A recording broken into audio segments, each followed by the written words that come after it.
hasil keterkaitan antara pengalaman yang dilakukan yang dialami oleh peserta didik dengan ilmu yang diajarkan pada hari ini, itulah yang dimaksudkan dengan asimilasi.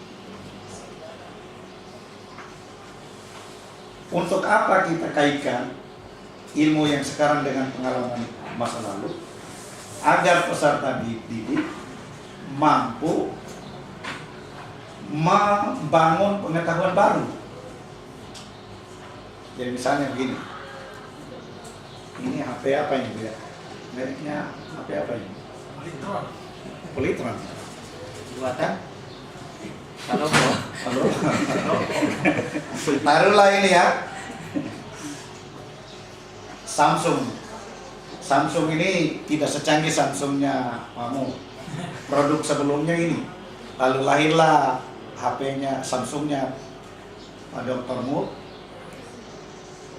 Lalu seorang yang sudah mengaitkan pengalaman lalu dengan ilmunya sekarang bisa memprediksi apa yang kira-kira terjadi di masa yang akan datang. Itulah yang dimaksudkan dengan modifikasi.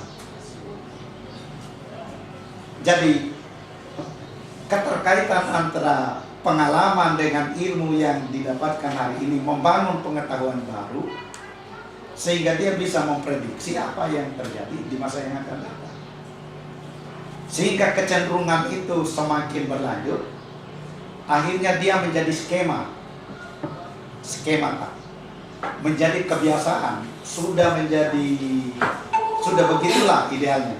Itulah yang dimaksudkan dengan equilibrium atau ekuilibrasi.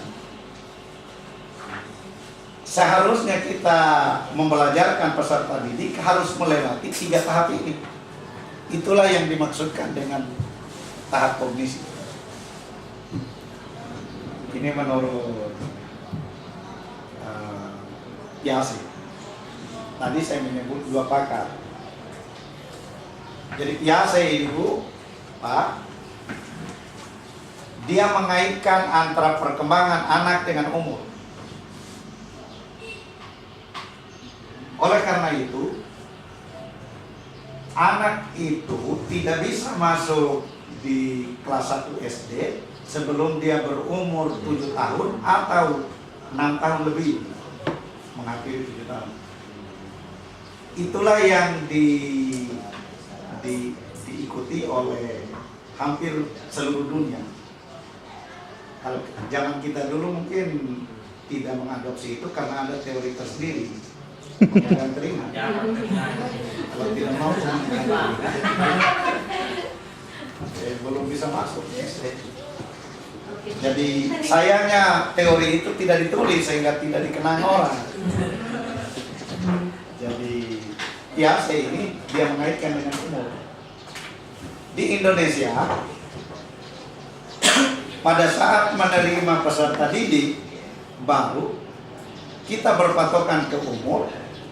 Tetapi pada saat anak itu kelas 4 SD, kelas 5 SD misalnya, atau kelas 2 SMP, Sanadiyah misalnya, dia tidak lagi berpatokan ke umur, tapi nilai rapornya.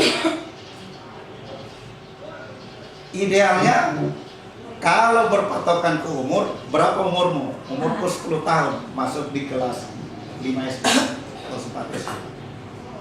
Ada rapor atau tidak? Dia harus berada di situ, apalagi wajib belajar. Ini gambaran ketidakkonsistenan kita di Indonesia. Jadi ini nilai kritisnya di sini. Seharusnya kita sebagai guru harus mengkritisi ini sebenarnya kebijakan. Kalau mau memantau kepada umur ya pakai umur.